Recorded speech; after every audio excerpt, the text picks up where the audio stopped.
On va parler d'intelligence artificielle et de blockchain avec vous. J'ai relevé quelques chiffres, hein. L'enjeu est vraiment considérable. Le marché mondial de l'intelligence artificielle devrait atteindre 267 milliards de dollars d'ici 2027. Pour vous donner un ordre de grandeur, c'est multiplié par 10 par rapport à ce qu'il était en 2019. 90% des chefs d'entreprise au niveau mondial considèrent que l'intelligence artificielle représente une opportunité de business et 44% des entreprises ont réalisé des économies grâce à l'utilisation de l'intelligence artificielle. On va en parler avec tous les trois puisque ça vous concerne directement. D'abord, un mot sur votre activité. Diagramme Technologie, éditeur de logiciels. La fonction est d'analyser les données pour anticiper les pannes et les dysfonctionnements des équipements industriels. Expliquez-nous comment ça fonctionne. Bonjour à tous. En fait, on va utiliser les données issues de capteurs des lignes de production. En fait, toutes les machines, généralement, sont équipées nativement de capteurs qui vont remonter en continu de l'information sur le comportement de la machine. Mais généralement, ces données ne sont pas forcément exploitées par les industriels. Et en fait, nous, on va leur apporter un logiciel qui va analyser ces données pour essayer de détecter les premiers indices d'une panne, par exemple. Et anticiper pour gagner du temps. Oui, pour gagner du temps, pour avoir moins de déchets, moins de rebut. Emmanuel Bilbao, directeur général de Posos, vous avez développé un moteur de recherche pour améliorer l'utilisation des médicaments. Qu'est-ce qui fait la particularité de ce moteur de recherche? Alors c'est un véritable outil d'aide à la décision pour les médecins, mais aussi pour les pharmaciens et demain les infirmiers. Et ça leur permet de faire deux choses que personne ne peut faire aujourd'hui. La première, c'est de contextualiser une recherche par rapport à un patient. C'est-à-dire que chaque résultat, chaque réponse va être contextualisée par rapport au traitement que le patient a déjà, son âge, son poids, ses comorbidités. Et ça, aujourd'hui, c'est absolument inédit, puisque généralement, les moteurs de recherche donnent une information figée qui n'est pas spécialement dédiée à un patient. Et vous, et la deuxième chose qui est très importante aussi, c'est la capacité à croiser de l'information. En fait, tous les logiciels aujourd'hui sont une sorte de base de fiches médicaments ou fiches pathologies, un peu comme les cartes Michelin à l'époque. Et on passe, nous, à une capacité à croiser les informations pour apporter une réponse. On passe de cartes Michelin à un GPS pour les médecins. Vous démarchez directement les médecins, vous travaillez directement avec eux? Alors, ce qu'on fait, c'est qu'on a créé une version gratuite que les médecins peuvent tous utiliser sur leur téléphone portable ou sur ordinateur, et une version payante connectée au logiciel de l'hôpital et qui permet de contextualiser automatiquement les réponses par rapport à un patient donné. Athénéis, vous avez développé un casque audio capable de lire les émotions des utilisateurs. Expliquez-nous. C'est exact. Alors, la société s'appelle ONTBO, donc OK Not to Be OK, en référence justement au slogan de la santé mentale, puisqu'on répond à un problème d'ordre sociétal pressant et croissant qu'est la santé mentale. Et donc, effectivement, on a développé Orphée avec mes équipes, qui est un casque audio connecté qui adapte la musique aux émotions de l'utilisateur. Donc, c'est basé sur plus de 30 ans de recherche et développement en neurosciences, mais également en intelligence artificielle, pour délivrer à l'utilisateur des playlists adéquates afin de le faire passer d'un état émotionnel à un autre, par exemple d'un état de stress, un état de concentration ou encore de relaxation. Et donc, à l'heure actuelle, on prend en considération les goûts musicaux, les tendances et l'activité cérébrale de l'individu afin de lui proposer un univers audio qui soit immersif et propice à l'appréhension de ses émotions. Mais est-ce que c'est réservé à un cadre médical ou est-ce que vous le développez pour le grand public? On le développe justement pour le grand public. Donc on vend notre solution en B2B, on le vend aux fabricants de casques, mais également aux plateformes de streaming. Et par la suite, sur les futurs développements, effectivement, on ira dans le secteur médical. Lancement prévu en 2022, je crois? Fin 2022, début 2023. Est-ce que le terme d'intelligence artificielle, Quentin, n'est pas un peu galvaudé? On entend beaucoup d'entreprises aujourd'hui qui nous disent qu'elles utilisent l'intelligence artificielle. Comment est-ce qu'on fait la différence entre ce qui relève réellement de l'IA et d'un algorithme un petit peu sophistiqué? C'est compliqué. C'est compliqué comme question. Il va y avoir En fait, on va parler de différents niveaux d'IA. Et le niveau le plus basique, en fait, c'est juste automatiser des règles métiers, en fait. On sait que la température ne doit pas dépasser 30, donc on fait une règle si la température est plus en 30. Voilà, en tout cas, il y a un effet de mode. Oui, il y a un effet de mode. Et l'intelligence artificielle plus poussée, elle a vraiment utilisé les données, plus de données, apprendre par elle-même le comportement de la machine, de ce qu'on surveille. Mais voilà, voilà, est-ce qu'on laisse la machine apprendre ou en fait on lui donne les règles à automatiser. Athénaïs, j'ai vu que Effectivement, vous avez l'air d'accord avec ce constat, que c'était devenu surtout un argument marketing. Tout à fait, on utilise le terme intelligence artificielle, mais lorsqu'on code, c'est surtout des algorithmes dits performants, puissants. Ça n'a strictement rien d'intelligent là-dedans. Il faut avant tout justement poser un cadre dans le développement, mais également dans l'utilisation qu'on en fait. Et ça, c'est absolument nécessaire. L'IA n'est pas que d'ordre technique, technologique ou scientifique. Il est également d'ordre sociétal, social, et les talents ne sont pas que des chercheurs, des ingénieurs, des développeurs. Ce sont également par exemple, au sein de ONTBO, on a des designers, des philosophes, des penseurs. Dans notre conseil scientifique, là, on développe un conseil d'éthique justement pour poser un cadre avec des experts pluridisciplinaires, puisque nous sommes intimement convaincus que c'est justement de la confrontation des idées que naît le sens.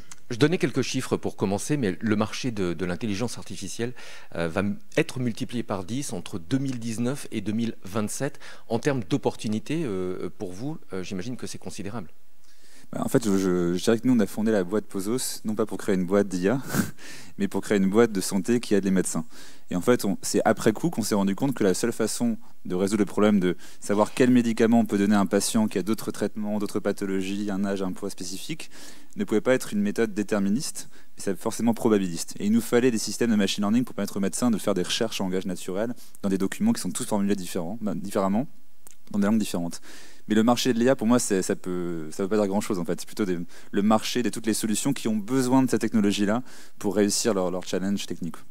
44% des chefs d'entreprise disent qu'ils ont réalisé des économies grâce à l'intelligence artificielle. Ça, c'est typiquement votre métier chez Diagram Technologies, c'est justement de leur faire gagner de l'argent en anticipant les pannes. Expliquez-nous.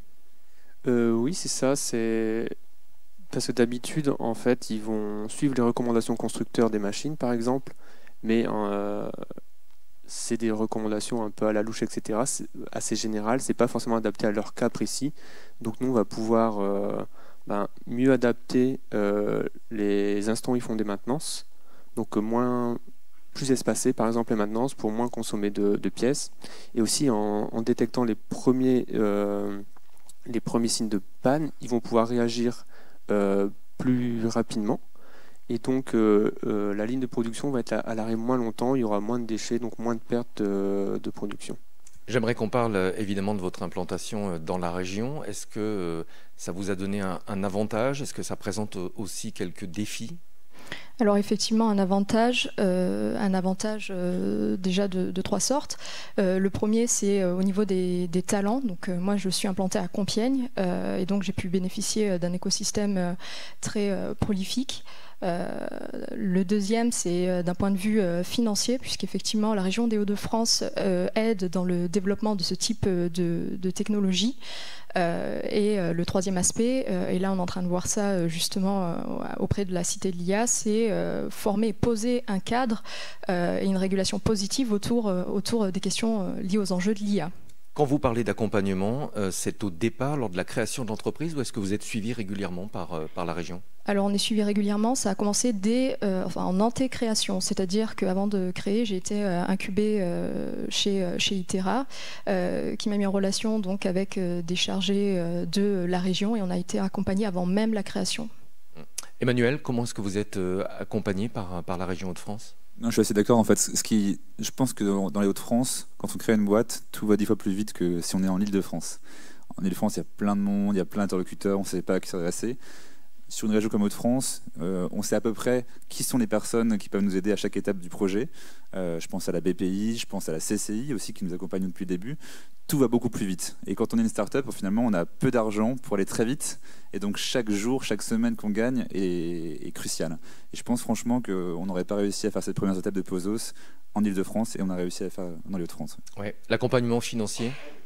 Hyper important aussi, c'est qu'il y a beaucoup de structures aujourd'hui, donc la BPI je citais, mais il y a des structures associatives, au défi à Lille, le réseau Entreprendre aussi dans chaque région, Initiative Somme par exemple pour nous qui sommes à Amiens, la mairie, la région, en fait, tous ces acteurs-là sont bien coordonnés pour nous aider au début à chaque étape du financement. Ça va beaucoup plus vite dans les Hauts-de-France qu'autre part. Les questions de recrutement, est-ce que vous travaillez avec des écoles d'ingénieurs de la région pour vous aider à dénicher des talents? Pour avoir des talents en intelligence artificielle, on a d'une part, on va s'appuyer sur un centre de recherche. En fait, moi, je viens de la recherche. J'ai travaillé plus de 8 ans à INRIA à Lille. Et donc, je côtoie des professeurs, je donne des cours à l'université. Donc, ça permet déjà d'une part de repérer les talents. Par exemple, notre dernier recrutement, c'est quelqu'un qui était ingénieur à INRIA. Et après, on a recruté aussi dans les écoles d'ingénieurs de la région qui forment plutôt pas mal en IA. Athénaïs, vous êtes au début de l'aventure, on l'a dit, votre casque devrait être commercialisé fin 2022. J'imagine que vous allez recruter? Exactement, on va recruter. Donc, on se prépare justement à une levée de fonds pour pouvoir recruter les talents qu'il faut. Et ce sont des talents, bien sûr, en termes de R&D, donc chercheurs, développeurs, ingénieurs, mais également des BizDev, du commercial, du marketing, et ainsi de suite. Le secteur est confronté actuellement à des difficultés, à des pénuries de main-d'œuvre. Est-ce que c'est quelque chose, tous les trois, que vous ressentez dans la conduite de votre entreprise au quotidien? Non. Pas à ce stade, vous? Pas à ce stade. Comme je l'ai dit, je bénéficie d'un écosystème propice, mais effectivement, pas pour Orphée. Nous, on a eu des difficultés. On développe un logiciel et les co-créateurs sont business développeurs. Moi, je suis tech IA, j'ai une thèse en statistique et on n'avait pas la compétence dev informatique. Et en fait, on a vu que recruter des devs seniors en ce moment, des devs expérimentés, c'est très long. Et ça nous a retardé justement la première version de notre produit. Donc des conséquences concrètes. Emmanuel, certains recruteurs nous disent que dans l'informatique, pour des postes expérimentés, on a parfois 20 propositions pour un seul candidat. Est-ce que ça veut dire qu'il y a une inflation sur les salaires et qu'il y a une vraie concurrence entre les entreprises? Oui, il y a une concurrence au sein de la France, à l'étranger aussi. Les équipes sont généralement démarchées par des boîtes aux États-Unis qui payent 3 fois, 4 fois, 5 fois plus. Je pense que ce qui est intéressant dans une start-up, c'est les personnes qui sont dans la boîte. Généralement, les ingénieurs hautement qualifiés viennent aussi pour bosser avec des chercheurs qui sont dans la boîte et qui sont connus, qui vont les stimuler. Cet effet-là, en fait, est crucial. Moi, je vais pas mentir, on a du mal à recruter que dans les Hauts-de-France et on le fait pas. Il y a des talents qui ne sont que à Paris. On a été forcé d'avoir un bureau à Paris. Et hier, on a recruté un ingénieur qui était en Estonie, une Française, mais qui vit en Estonie. Et on a été obligé d'aller au-delà de la France et en Europe pour aller assez vite parce qu'on double d'effectifs tous les ans. Et ça demande beaucoup de temps, évidemment, au recrutement. Et on est obligé de trouver des gens très qualifiés. C'est très dur. Mais le fait de ne pas être implanté dans une capitale, mais en région, est-ce que c'est un handicap ou au contraire, est-ce que ça peut être un facteur d'attractivité? Alors, comme beaucoup de sociétés de notre taille, nous, on est très flexible sur le télétravail. Les gens viennent au bureau s'ils le veulent, bossent chez eux s'ils le veulent. Et ça ouvre le champ des recrutements au-delà de la région. Le fait d'avoir un bureau à Amiens, c'est un point central pour nous. Mais néanmoins, il y a des gens qui sont chez eux, à Bordeaux, comme je disais, à Marseille. Et on espère qu'on les fera remonter à Amiens très rapidement. Mais voilà. En première étape, on ne doit pas perdre de temps, ce que je disais. Et donc, maintenant, au recrutement, il faut aller à l'essentiel. Ouais. Les perspectives de votre secteur, j'aimerais qu'on termine par ce point. Quelles sont les évolutions majeures et donc les défis que ça génère? Alors l'évolution se fait, on est dans le domaine de l'audio. Actuellement, voilà, nos clients potentiels sont étrangers, donc on est propulsé sur la scène internationale très rapidement. Donc premier défi, c'est protéger sa pays à l'échelle internationale, poser. Propriété intellectuelle. Propriété intellectuelle, effectivement. Poser un cadre légal à ce que l'on fait, à la donnée que l'on capte, et bien sûr arriver à équilibrer vélocité et développement à l'échelle européenne et sur la scène internationale. Quels sont aujourd'hui vos principaux défis, Quentin? Nous, c'est faire rentrer les industries dans l'ère de l'industrie 4.0. Les industriels aussi ont beaucoup de mal aussi à recruter des techniciens. Et donc, on essaie de moderniser le métier avec l'IA en ajoutant des outils modernes, en fait, pour rendre le métier un peu plus sexy. Et aussi des préoccupations environnementales en disant on va éviter les déchets, les pannes, etc. Ça devrait limiter l'impact écologique de l'entreprise. Ça, c'est un axe majeur et porteur, j'imagine. Oui, tout à fait. Ouais. Et quels sont vos principaux défis? Même question pour vous. Nous, on a un mot en tête tous les jours, c'est usage, usage, usage. On est convaincu que notre produit, Pozos, permet aux médecins de prendre plus rapidement des bonnes décisions. Plus rapidement, c'est-à-dire qu'ils gagnent du temps, ils peuvent traiter plus de patients. Et à l'hôpital, aujourd'hui, il y a un vrai sujet de temps et de capacité à prendre en charge des patients rapidement. Et puis un enjeu de qualité. Si on apporte à chaque médecin en France les bonnes informations pour prendre en charge les patients, eh bien, il y a un équilibre des chances, quel que soit le médecin qu'on voit. Donc du temps plus pour le médecin, des informations plus pour mieux prendre en charge, c'est un enjeu. On est à peu près aujourd'hui à 700 à 800 médecins qui, toutes les semaines, rejoignent Pozos, s'inscrivent pour utiliser la solution, ce qui est une super métrique. On a testé dans les pays francophones autour de nous, voir si le besoin était présent. On a ouvert pour tester pendant 2 mois. On a eu 8000 médecins qui se sont inscrits en 2 mois dans les pays francophones autour. Donc c'est un besoin universel en France, en Europe, dans le monde. Il faut qu'on aille très vite pour devenir le leader. Et c'est l'enjeu pour Pozos. Ça sera le thème d'une table ronde plus tard. Mais est-ce que la région vous aide dans votre prospection à l'international? Est-ce que c'est quelque chose auquel vous avez pensé? Oui, justement, on est en contact avec certains partenaires, voire prestataires à l'échelle régionale pour faciliter la mise en relation sur la scène internationale. Les chefs d'entreprise en France disent qu'on manque de moyens pour prospecter à l'international quand on compare notamment avec un pays comme l'Allemagne. Alors ce ne sont pas vraiment les moyens, c'est plutôt les dispositifs qui sont mis en œuvre, notamment en termes de réseau, s'adresser aux bonnes personnes assez rapidement. Parce que quand on est dans une phase de start-up et de scale-up, tout va très vite. Donc il nous faut avoir les bonnes personnes au bon moment. Vous aussi, vous prospectez à l'international? Non, on ne prospecte pas à l'international. C'est prévu plus tard dans le développement. Et ce qu'on avait essayé de faire, c'était de participer à des projets européens de recherche, donc, qui contiennent des centres de recherche et des entreprises européennes autour de la maintenance prédictive. Et on va vous laisser le mot de la fin, mais vous aussi, la prospection internationale, comment est-ce que vous procédez? Est-ce que vous travaillez avec la région? Oui, alors je ne sais pas si c'est vraiment le rôle de la région. La région a différents dispositifs pour soutenir financièrement les entreprises qui prennent ces risques-là. Mais ensuite, il y a des structures comme Business France, qui sont plutôt nationales, qui ont dans chaque pays des bureaux implantés pour aider les entrepreneurs à s'installer. Je trouve que le maillage est quand même très bien fait. On a de la chance en France d'avoir ça. Voilà, donc maintenant, il faut avoir le bon produit, les bonnes équipes. Et le reste, en fait, je pense qu'on a le soutien. Merci beaucoup à tous les trois d'avoir participé à cette table ronde.